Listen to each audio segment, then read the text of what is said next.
So I was there on Wednesday when Charlie Kirk was assassinated.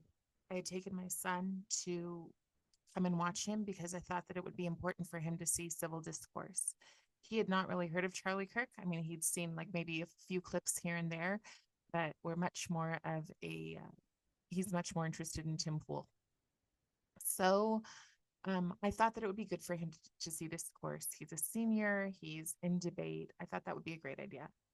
I'm also the state director of Utah Moms for America. So I had brought a group of moms with me, and we're all so excited. Um, I do think that there was kind of a foreboding, like what what's going to happen in terms of agitators. I just expected them to do what normally happens. They knock down a tent or something or yell and scream. And actually, I kind of wanted my son to see that because I felt that if he did, um, it would just give him kind of a glimpse into my world, and also to see that people react, I would say, as toddlers. So we get there and there's so many people, and I'm going out and giving them my business card, just different people, and some people who are different um, ethnic minorities, especially different Latin groups were there. And it was so cool to see them because they were like, "We love Charlie Kirk." And I was like, "You do, you're not supposed to, just like I'm not supposed to." And we were just talking, and they were like, "No, I want my kids to love this country. I want them to have good values. I don't want them to see themselves as victims." All of the normal stuff, right? The normal stuff that if you follow my channel at all, this is what I talk about all the time. So it was a party atmosphere. It was too hot. It was too hot, but it was a party atmosphere. And I honestly thought, oh, my son could go to this school. There's enough people here who seem to be based, as I would say, that he could go to the school and he would be fine. And I had given him a question. I'm not going to lie. I'd given him a question that I wanted him to ask Charlie Kirk because I thought it would be more powerful coming from a teenager than coming from a mother. And the question was based on things that he and I talk about on a regular basis. How can I stand up when our social media has been taken from us? Basically, our phones have been taken from us in the classroom. And I know that's divided on both sides of the aisle, but when their phones are taken from them in the classroom and a teacher wants to say things to them, and we will get into the things that happen, a teacher wants to say things to them, they no longer have proof. And unfortunately, so many of our educational institutions side with leftist ideology that your kid is left defenseless. So we talked about that before. He's the one who expressed it to me, and I just said, "That's the perfect question to ask. Why don't you ask it?" So he was in line to ask the question. And honestly, I have no other thing. It was an absolute miracle that at the time of the gunshot, so this first man, he gets up and he talks for about 22 minutes. It was a really long time. And I remember looking at my clock going, "Holy cow, this guy is talking for a very, very long time." Um, and who knows if that has anything to do with it or not. I don't know. I don't like to guess on things like that. But it was a really long time when there's a huge line, probably of 60 people ready to ask a question. So he talks and he asks Charlie Kirk about religion. We're in Utah. Charlie Kirk is like me. He's an evangelical Christian living in LDS stronghold of Utah. Um, Although that's another thing that we will get to.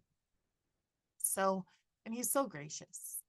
He even says, "I feel like maybe I'm going to be set up here, but I love Mormons. I love their values." And he said, and I don't think he was joking. He said, "You need to get back to what you were before as opposed to what's going on now." And of course, that does not mean for everyone, but there is a progressive infiltration. There are groups, I will mention them in this broadcast. But he said, but I love people. And I think that the fact that he was able to say that and to stand up for his own faith as the last thing that he did, that was exactly what he said he wanted his legacy to be. So the person asked their questions. When they were finally finished, the next person got up, and his question was about trans shooters and Trump saying they shouldn't have guns. And Charlie answered, and he said something along the lines of, so how many shooters have there been? And the other guy said, how many shooters? And then he responded, there have been five. And yeah, that's too many, but there have been five. And Charlie said something about gangs and pop. And we heard a pop. And it was shocking. People were turning around. It was kind of like, did we just hear a firecracker? And somebody said, Charlie's been shot. Everybody get down. So the video, and I'm very aware of the video because my husband caught a lot of the footage that's been all over the news. But what people didn't see is that everybody got down on the ground, or most of us got down on the ground. And if there were people around us that we could try to cover, we were trying to do that. We were literally trying to like pull them in and get people to stay down on the ground. And I remember thinking very, very clearly, it's going to be the back of my head or it'll be my back. And I hope it's fast. But even if it's not, it's okay. It's okay because I've been doing the work I'm supposed to be doing. And there was something so peaceful about that moment, thinking that we were all going to be Charlie. And so I have no idea the time, and I'm hesitant to say because people will just jump on and call you a liar, right? So it felt like 5 minutes. I'm sure it was less than a minute that we were down before we got up and everybody started running. But it was enough time to think those thoughts, whatever it was. And then I could not find my son. Remember, he was in that front row. And I could not find him. And so I was screaming my son's name, which I will not say because unfortunately, we are not safe to say our children's names as conservatives in this fight. And it is a fight. And so I was calling his name. And I was walking up the stairs and there was a group of the protesters and they had all of these signs. The biggest one that I think people need to be aware of was a sign that said, I was here when Utah flipped blue. That's important. That is very important to the rest of this whole why things are happening the way they are. And there were signs that were anti-Christian and there were signs that weren't so. They were just, Jesus was an immigrant. There were just, LGBTQ pro signs. And as soon as people realized that there wasn't going to be any more shooting, some of those people, not all of them, but some of them started saying, he's dead. Wow, I'm glad. He deserved it. And I did not have my most gracious moment. As I walked up those stairs, I was saying, yeah, so much for your kind and inclusive, right? You're inclusive, everybody belongs, all that belonging. And I was in shock to the point, first I couldn't find my son. So I'm in the shock to the point that my hand is shaking like this. I can't even pick up my phone. And I'm watching and those kids sit down and I just feel the need to walk over to them. So I walk over to them and I said, you know what? This is what happens when you're taught to divide, when you're taught to other, when you're taught to believe that people who disagree with you don't deserve to exist. This is what happens. And those kids who were probably freshmen, maybe sophomores, they were not seniors, I don't think, at UVU, said, we're traumatized. Why would you tell us this? I will tell you this because their kids are being taught to hate 100%. It's what they're being taught. And Charlie Kirk, whether you like him or not, and I would encourage you because all of his videos are out. There were things I'd never heard. I got these lists of, well, he said this and he said this and he said this. And especially as a Black woman, do you know he said this? And so I've been listening to the full context of what he said. Because normally you just get those little clips when you're, driving and it flips through. I didn't watch him as a regular. He wasn't on my playlist. But I've been watching and listening to him. And I think that he was truthful. And that is a huge problem. But more than that is he was logical. So he would bring out as much evidence as he could, statistics and everything else as he's talking. He's like a walking encyclopedia as he's talking and bringing up these points. And what I noticed from the other people is they're relying on feelings, not facts, over and over again. And the talking points are the same talking points that I hear as a parental rights advocate all the time. They're talking points that can be debunked like that. The problem is people don't even want to hear it. They just jump on this bandwagon, and that bandwagon is a cultural revolution. So if you'll bear with me, I'm going to open up my notes just to make sure that I stay on task here.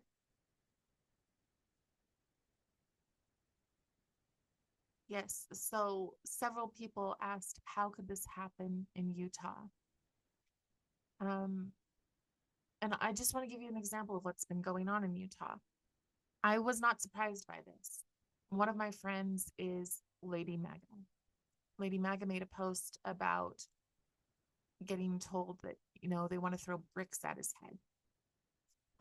I have gone to Weber State University a couple of years ago to speak, to defend our position on being anti-DEI, which is diversity, equity, and inclusion. So I went with Senator Johnson to Weber State, and students protested me. At this time, I was a first grade teacher's aide, probably the least harmful person that you could ever find. Children of every color, disability, whatever, they love me. That's who I am. And I get there and I find out I have to have a police escort. And I'm like, what? And then all of these kids have made signs. And so they've got these signs and they're holding them up and they say, why do you hate diversity? And they have opinions in their head of who I am, having never once met me because somebody told them to. And at the end, so every time I would speak, every single time, the crowd who would come in, and I will give you credit, they were silent. They would turn their backs every single time I spoke. And the reason they did that is because there was a woman in the crowd. She was a head of their chapter's NAACP. National Civil, the rights for colored people, right? We need to be really clear on things like this. The things that we have always thought were good have more often than you would expect, been co-opted. So the NAACP does not stand for the things that it used to stand for. It now stands for social justice, which I would call social injustice, because I think that whenever you switch one side and put the other side in its place and say, now you can be rotten because this side was rotten, we haven't really progressed. We haven't moved forward. We are just swinging the pendulum and encouraging hatred, which is something I'm fundamentally against. Hating people without knowing anything about them. Trust me, there are people in this world who will give you a reason to dislike them. They'll give you a reason to be sickened by them. I'm sure many of you have seen it. If you've seen any of the posts in the mainstream leftist media on a 31-year-old young man being shot and killed in front of a bunch of young people who looked up to him, including his 3-year-old daughter and his 1-year-old son. and people feel justified in their victimhood. Again, this is very specific to Utah. So, a few years ago, when I spoke with Senator Johnson at Weber State, students protested me. They turned their backs every time I spoke. Before I even entered the building, I needed a police escort. And when I left, I had to have a police escort as well. The president of the teachers, or not the president, teachers union, the students union at Weber State presented me with a paper with their commitments. These two white, one boy, one girl kids came up and presented me with their commitments to DEI. And I was frustrated in that meeting, just as frustrated as I am now, because we are infantilizing these kids and telling them they're stunning and brave for doing it. So here's the thing. My message to those kids, had I been allowed to fully get it out, is, well, first off, I'm biracial, right? You can see that. So I'm biracial. I also grew up and aged out of the foster system after a horrific childhood that includes everything except, until this week, having someone killed in front of me. Everything else on the ACEs scale had already happened. So sexual abuse, physical abuse, mental abuse, you name it, I've been through it.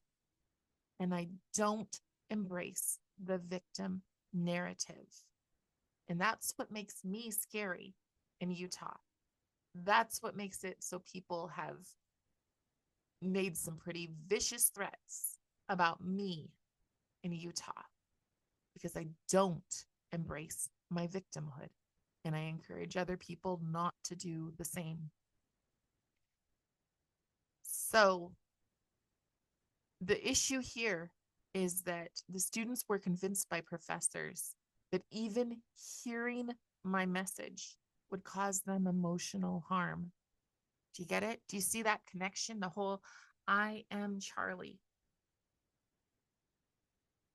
We are supposed to be so self-censoring that we can't have conversations, because our children are being taught that to hear words that hurt them is emotional harm. Right now on my own Facebook page, I have an attorney who's saying, oh, well, it turns out some people don't like hearing bad things, and justifying killing someone because you don't like to hear bad things. Or you don't, not even bad things, just things that you don't like. There was another person, a man, who made a list of all of the things Charlie Kirk should never have been allowed to say. He said, in his defense, he said Charlie should never have been shot. But here's some things he should never have been allowed to say. In Stronghold, Mormon, Utah, he felt that it was wrong for the words, wives obey your husband. Now, here's the thing. There's more to that verse. It's wives obey your husband, but husbands love your wives like Christ loved the church. That's our faith. There are many, many girls who would like a strong enough husband that they feel like they could respect. That's factual. That happens all the time. You get to be a stay-at-home mom. Wow, I really want to do that. And I really want to homeschool. And they say it in hushed tones as if it's something to be ashamed of. And it's not. But in Stronghold, Utah, feminism rules supreme. So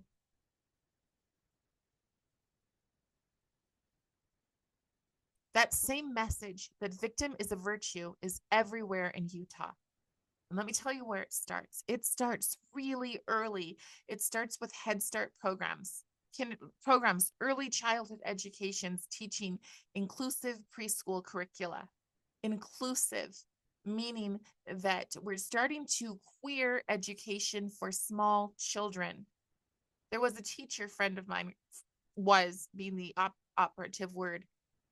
She was going to school to be a teacher, and she shared with me a bunch of papers in Utah at UVU about how at their early education classes, they were going to learn how to queer early childhood literacy. That's at UVU.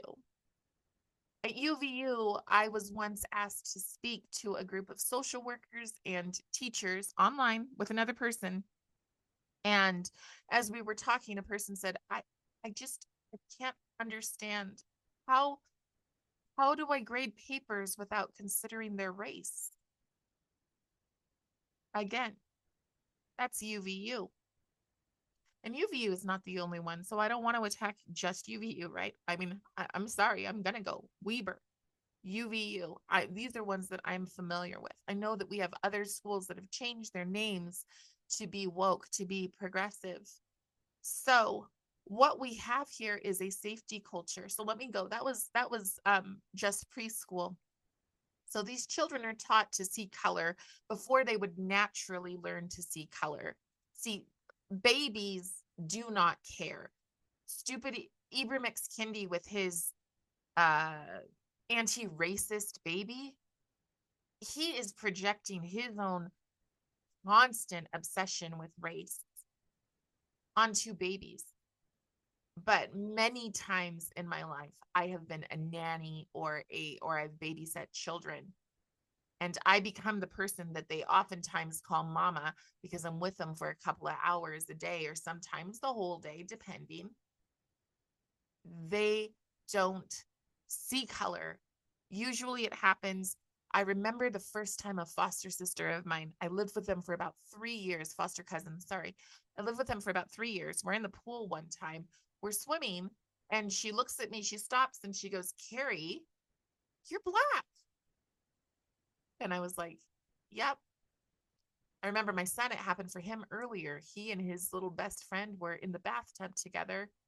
His best friend's taking his bath, and all of a sudden he looks at him and he goes, Dante, you're brown. And Dante looked very down, very shyly, and he goes, yeah. And my son goes, I'm pink, except for when I'm cold, then I'm purple. That's how kids take it.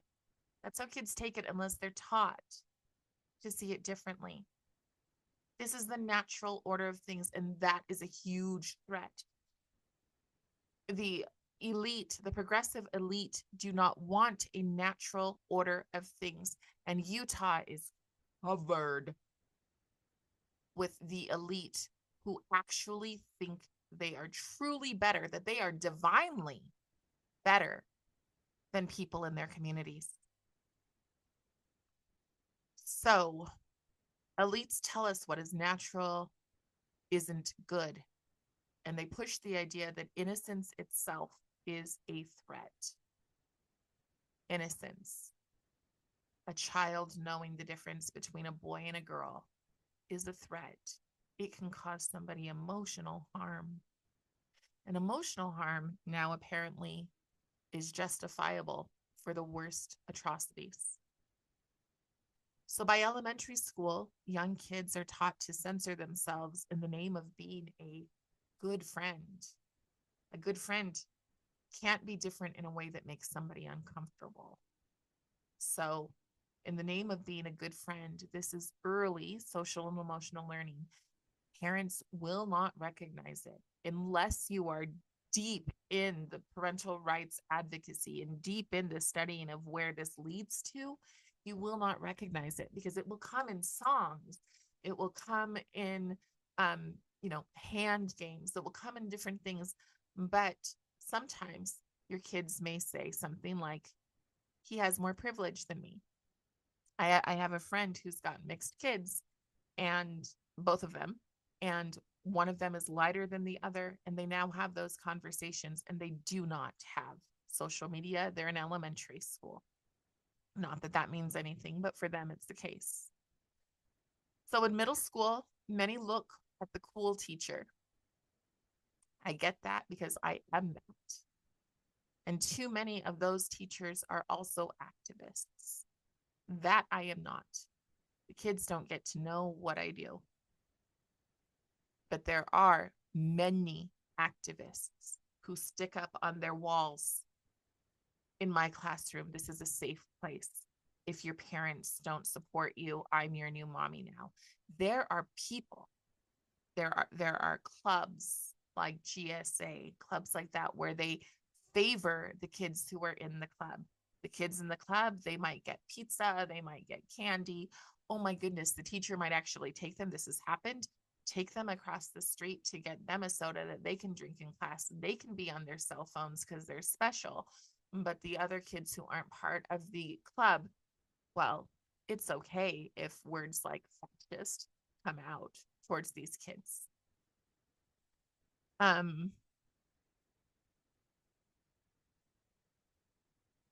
So they're openly working to reshape the hearts and minds of our children, or as one very prominent voice in Utah who is, I don't know if I would say in the pocket, but I would say has control and has strong relationships with many of our elected officials. Her name is Becky Edwards. And what she has said is, we want to fundamentally transform Utah. This is a woman who's very much involved, and that's very much what she wants to do. I believe she has a relative who is part of the queer community, and that is becoming the focus of schools. If you go to your school's pages and you start looking at student success centers and you start following the lines, it will show you links for inclusive policies in the classroom. And once again, what you have to understand is that the words mean something different. So let me take that back to Charlie, because I've seen multiple times where his quote about empathy has been one word, like one sentence has been taken out of the whole quote. And he talks about empathy and he says it's been used, it's been weaponized. And I promise you, it has. It has been used and weaponized. You are only empathetic if you are progressive. If your empathy goes to the fact that you've got a bunch of young men who don't know, who are shiftless and what they're going to do for the rest of their life because they're in America and they can't get a good job because the good jobs go to illegal immigrants who will take less money, and your empathy goes to those kids, you are then a fascist. You are then a bigot. How about the people who are stealing your children's birthright? What are they? They're nothing. They're the elite professionals that you should trust. This is where Utah is. I have had many parents say, what in the world is going on in school? I've sent a message to the teacher, and the response I get back is, trust us, we are the experts. There's no humility there. There's no partnership there. We are the experts. This week, the majority of our schools stayed mum, silent. They didn't talk about September 11th, and they didn't talk about the death, the murder over free speech. They just said nothing. That is Utah. I will shout out, though, that there were some charter schools that intentionally made a commitment to free speech and honored Mr. Kirk's legacy. They didn't say, we support everything he said. We don't support everything he said. They said he had a right to say it. And he understood that when discourse ends, violence begins. And that is something that a well-informed populace should know. But instead, by the time they get to high school, the kids are told, ooh, politics, they're kind of boring. You know, I used to really be involved. I used to really care about politics, but it's just too heavy, man. Just, yeah, we don't need that. Telling our kids that they should not be involved in their futures is robbing them of their futures. That's what we're doing here. So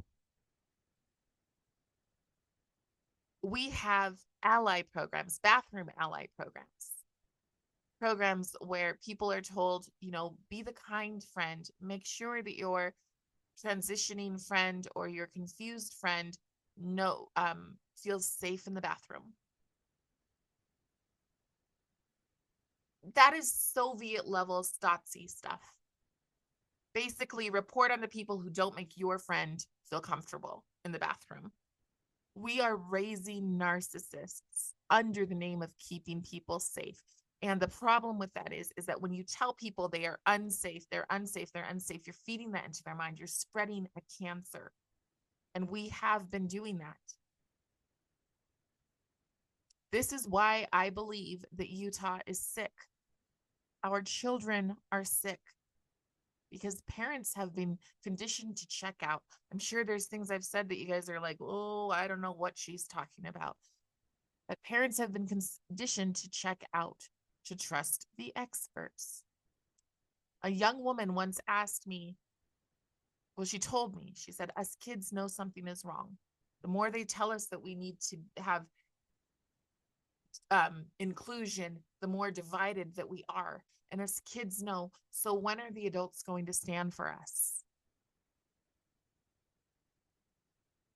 That question has never left me.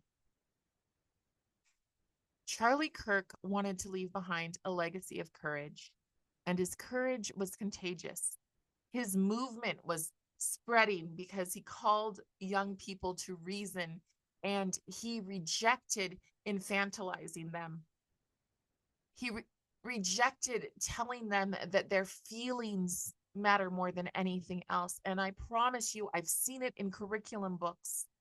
They are saying specifically, I would never have come up with this on my own. My brain doesn't work this way.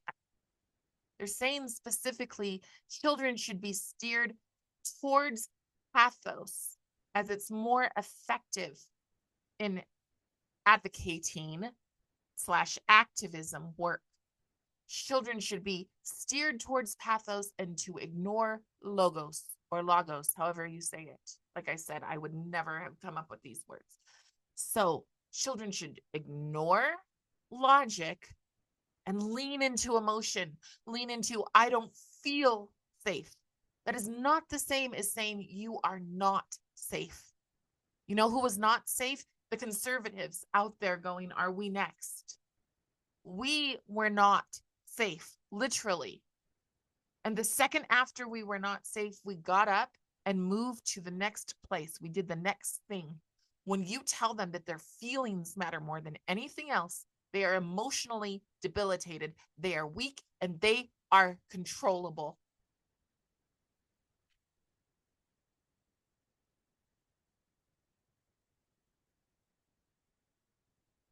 Groups like Stronger Together, Better Utah, One Utah, and Equality Utah push the opposite.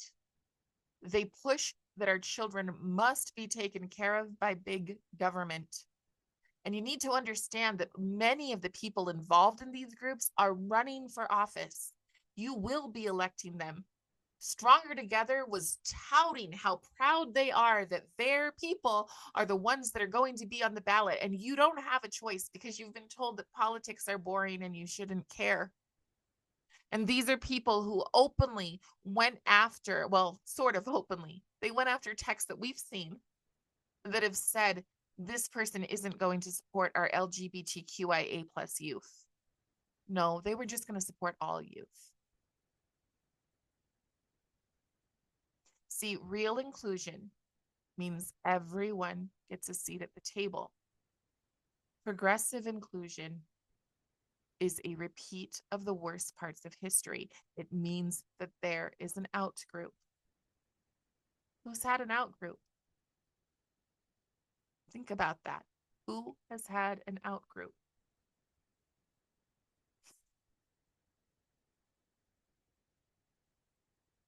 Let's talk about our governor. And I get that I am treading on thin ice here. I will give him credit for his diplomatic response. I will even say sometimes I'm convinced he wants to do the right thing, but I think that he's very much a progressive. I honestly think that Governor Spencer Cox wouldn't mind being Keira Starmer and that he goes where the wind blows.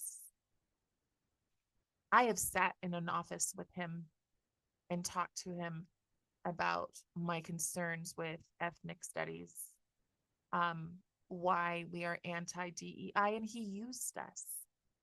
We stood in his office. He took a picture of with us. And by us, I mean a group of minorities, a group of Black people. He took a group with a picture with us. But then the people that he endorsed when they were running for office were the people who stick with the NEA agenda, the people who stick with the globalism, who literally said World Economic Forum and us are partnering for our schools. That's who he stuck with. So while people are saying, wow, what a stunning, brave stump speech, the reality is, whether they intended it or not, and it's hard for me to believe that they didn't, because behind closed doors, a lot of these groups are quite awful. They have the blood on their hands since 2020 of openly saying disparaging things about conservatives. Before, it felt like before my name was even on the ballot, people were saying she's right-wing MAGA. My favorite thing they call me is Black MAGA. Now, MAGA, if you don't know, means Make America Great Again. I just would like to go back to before the insanity of saying, please, big government, take care of us. That's where I fall, but that had nothing to do with my campaign, nor did my race. I just believed everybody deserved a seat at the table. I am Charlie. I believed everyone had deserved a seat at the table, and I worked hard to make that happen.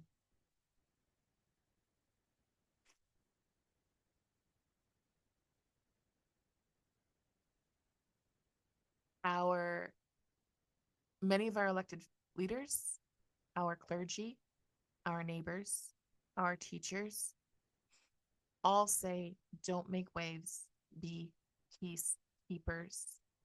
That is very different than being a peacemaker. I will never advocate for violence, but I do think we need to get mad. The things that have been targeted towards our kids for money are ridiculous. They are breaking their minds. And that's why I was not surprised about this young man. Do I think he was a monster? Yeah. I also think he was broken, and I think that he was a pawn. And I have had the privilege of knowing people who have come out of the cult of progressivism. And they're such beautiful souls. And he was not there. He's deeply, deeply rooted in progressive cult.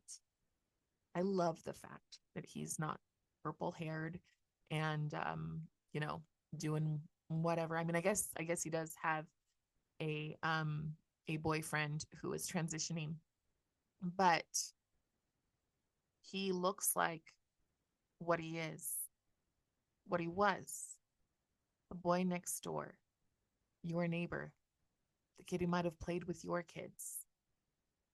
And was he exposed by the internet alone? Who knows? I mean, we do know that he had apparently a very large internet connection. But I know that throughout Utah, there's this safety culture. There's this, you can only be virtuous if you're a victim. And if you're a victim and anyone hurts you, then you can hurt them back however you need to, because you are virtuous. You are the hero in your own mind. We created this. And when I've gone to DC, when I've gone to Sacramento, when I've gone to these big conventions, when I've gone to New Orleans, and I sit in a room with people, they all say, what is up with Utah? Utah was the place we never expected this to happen. What is up with it?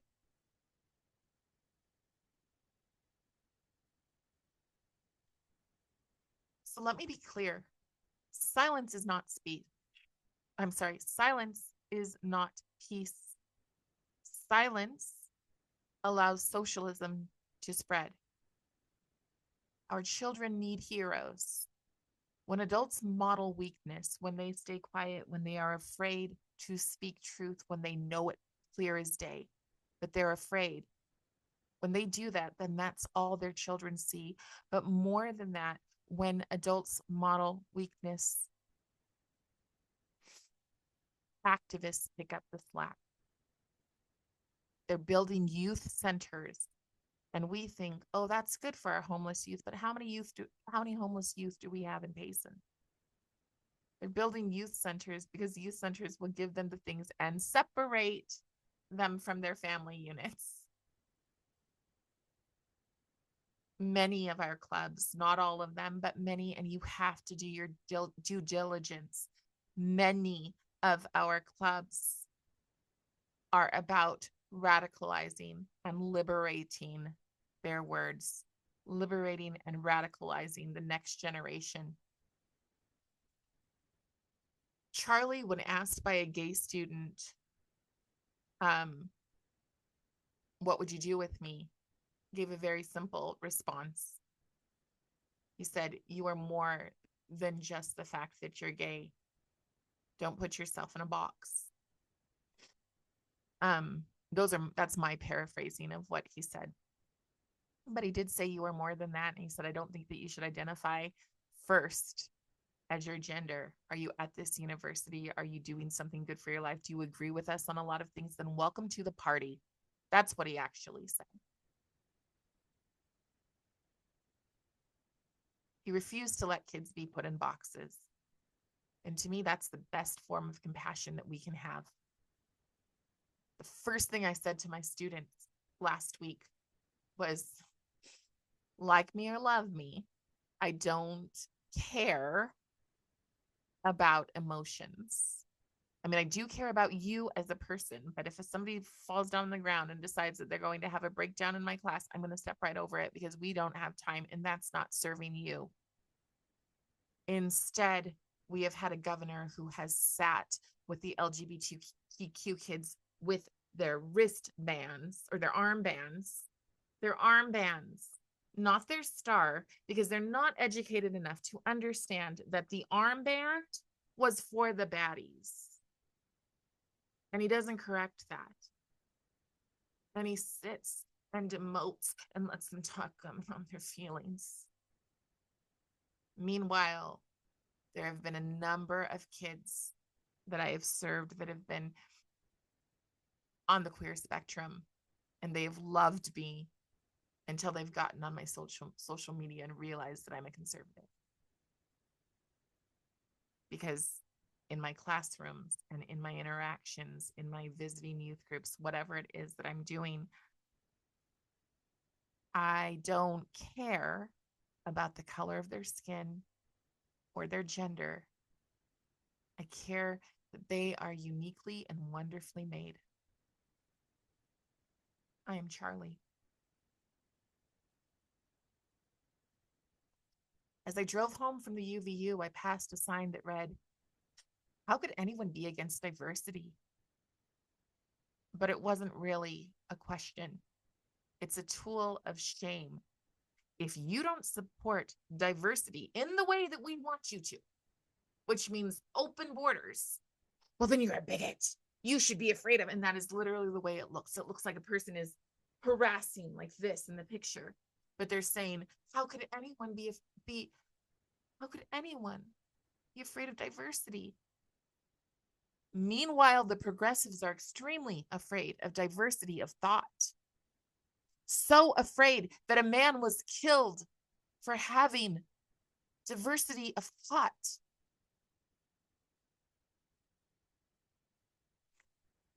Different colors, races, genders can all be beautiful, can all be interesting, can all be like, ooh, I want to sit down and talk to you because I want to know your story. But if your story alone puts you in a place that's higher than another person, that's ugly. That is oppression.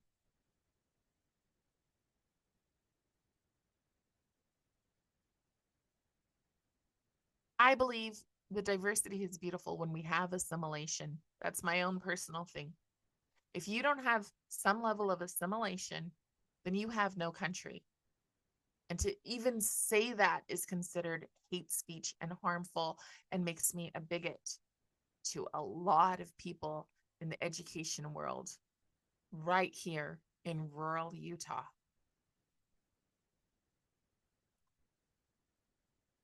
That is why what happened on Wednesday matters. It's accumulation of teaching that kindness means silencing truth, that it is good to not tolerate the intolerant. The boy who pulled the trigger wasn't evil, but he was broken.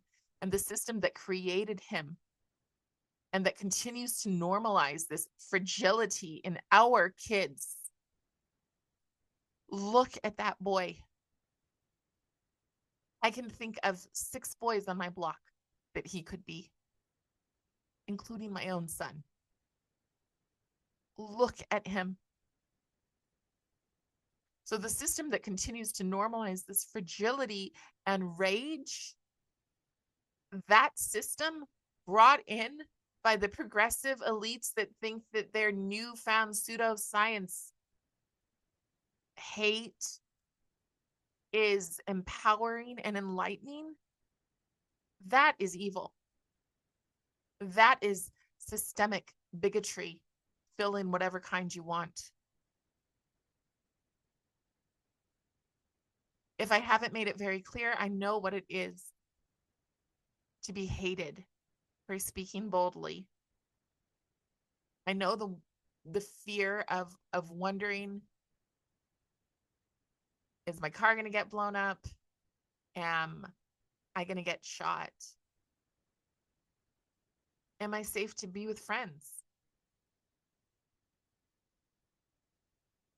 And I still want to encourage you to do it anyway. Because we are Charlie. The morning that Charlie died, I listened to the video where he said, he was asked what, I'm sorry, it's not correct. I listened to the video from the day that Charlie was asked what he wanted to pass on when he died. And he answered, a man who stood with courage for his faith. His faith drove him, and his courage made him unshakable. Charlie Kirk became a martyr on Wednesday. And whether or not you want to use the word saint, it really doesn't matter.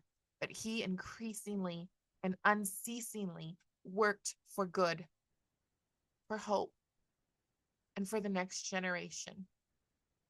I cannot tell you how many young people were saying he's the only person who talked to us. Do you know what that tells me? Where are their parents? Where is the connection? Have we checked out? Have we thought, oh, we're done. We've raised them, we're done. He's the only person who talked to them.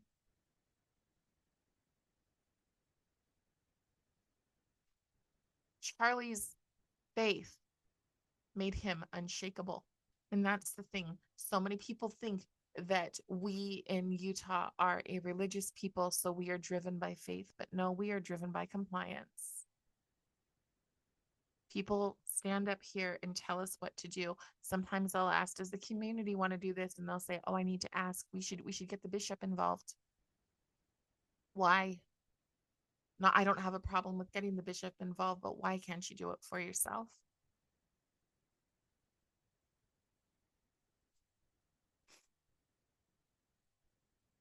So Utah is filled with trauma-informed care, with forced compassion that really isn't.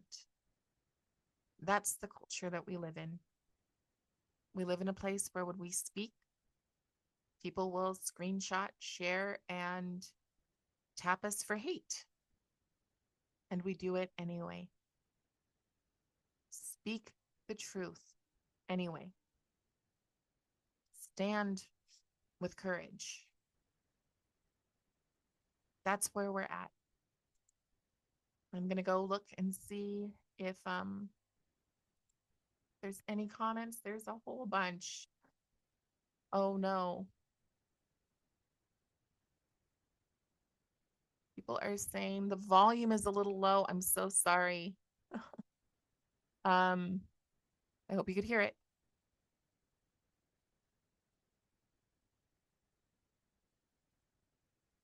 Interesting. You and people change you. You don't repeat I can't read. I'm sorry, I can't read what you're saying there.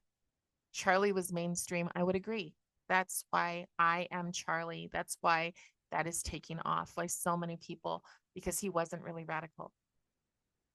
Charlie said what the majority of people were too afraid to say, and he said it often, and he knew. There's one video that you can watch of him where he talks about, I guess I could maybe turn up my volume now. There's one video where um he talks about what he gets called. He talks about all the things that the death threats. I think he had to know. I think there have been enough people in Utah that are connected enough to say Utah is a blue state with a red kind of, I don't know, like a red lens over it. We use that. It's used to control, and people think that we're safe here. Trust me, I get that because I moved here from a true blue state. I moved here from Washington thinking I am going to go to Utah. I'm going to my husband's rural town, and I'm not going to have to worry about anything, and I'm going to get my son through school and things will be fine. And then I got here and I saw what they're doing. I mean, even on our own page, as we're saying we're going to have a Charlie Kirk walk, which if you're in Utah, come. We're going to walk for Charlie next Sunday. And even then, when we're saying those kind of things, people in our own little rural town are making mocking and disparaging comments and saying things like, no decent person is going to go. I don't understand how people don't understand that this isn't a repeat of history. There had to be a place where you mistrusted and hated your neighbors enough to allow them to get piled up in trucks and on trains. There had to be a starting point for that. You can't hate one mainstream and not the other. Oh, okay, I understand. That's what you're saying. Um, I don't think that I think that for the left, it's more like they've leaned into the left where the mainstream right is different than the what I would call the far right, which I do believe. I just think the far right and the far left are basically a circle where it's hatred and conspiracy and I don't know. It's just bitter and I don't want anything to do with it. I care about the normal everyday person who is being manipulated by both sides of that. Hearing bad things is one problem. When you hear them falsely promoting like fatty foods is healthy, that's not hearing things that's being told. Um yeah. Thank you, Let Nick Cook. Um Thank you. I'm trying. I ticked off, as you can imagine, some people here in Utah, including, and who knows if it's this would be my conspiracy, but I ticked off the governor's a friend who happens to be a woman of color, and I've never been able to hit past the 1,000 mark. So, and that's okay because it's not really the reason that I do it. I I hope that especially I don't mean to sound ageist, but I'm trying so hard to be there for the kids who feel like nobody is there for them. I know a young man who I'm very afraid might end up being the next shooter. And um, all I can do is put out what I hope is goodness and what I hope is analytical thinking. I also teach a bunch of young people that I hope one day will just stumble across and go, "Oh, there's Mrs. B," and and stumble across. And and learn to think. This is the tool I have. So, oh, I'm so glad that I'm glad the volume's better, Rose. Um, this is the tool I have. I am Charlie, right? We are Charlie. We do what we can. Charlie started out as an 18-year-old with a little sign saying, "Prove me wrong," and having conversations. And I think the last thing that I want to say is that, I mean, I'm still angry. I don't think I've slept longer than 8 hours in the last 3 days, but you get to choose what you do with your anger. My anger has motivated me to using names when I'm talking because before I would never do that. But now I just need to point people in the directions and say, hey, if you're in a room or in a club or whatever with those people, you should probably get yourself out. But I also think that anger can motivate us to action. For me, Charlie Kirk is like he was a captain in our army. And it was funny. I was in church today and the pastor referred to Les Miserables and the empty chairs and empty tables. And just thinking about, he didn't say that, but that's what I thought when he said it.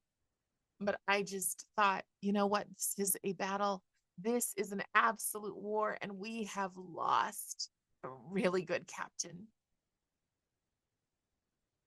But we have not lost the war. And like I said, when I was on the ground and I felt like, oh, this is the moment. This is when it's going to happen. And when that happened or didn't happen, and I just thought, I'm okay. This is okay if this is it. I think that's really important. Yes, I did see Charlie's wife when she spoke about her husband, and I'm so excited that it's going to keep going. You guys, I just want to encourage you who've been here and watched that if you I mean, first, please like and share. I never say that. So please do. Please like, share, and subscribe. Let's see if I can get past this curse that I've had for like 2 years. But also go watch the Turning Point videos. Make yourself watch one. Make yourself listen. And if you don't agree with what Charlie said, that's okay.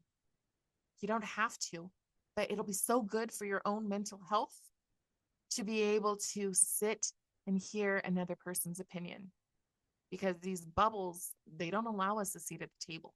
A seat at the table means everybody gets to come, even if what they say pisses you off.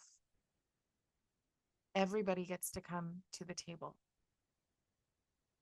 So I hope this was beneficial for you. That was my experience. If you're a praying person, please pray for my son, because, well, for all of the kiddos who are out there, there's a lot of kids who are afraid. So let me just repeat. We plan on doing a walk for Charlie after his memorial service next Sunday. And I'm very hopeful. I don't know if it'll happen, but I'm very hopeful that the school will be opened and we can finish where this whole thing started, because those kids are afraid.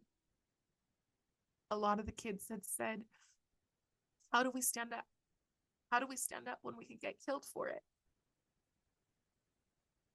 And it's, how do we walk back there? How do we stand in those spaces? If we don't do it, regardless of, you know, what could happen, if we don't do it, we give in to fear. And that is the reason that Charlie was killed in front of a group of people. There are other places it could have happened, but he was killed in front of a group of young people because they wanted to demoralize them. They wanted them to say, oh, never, I'm never going to stand up again. Do it anyway. Do it anyway. Thank you so much. I'm glad you listened. And I will talk to you next time. Bye.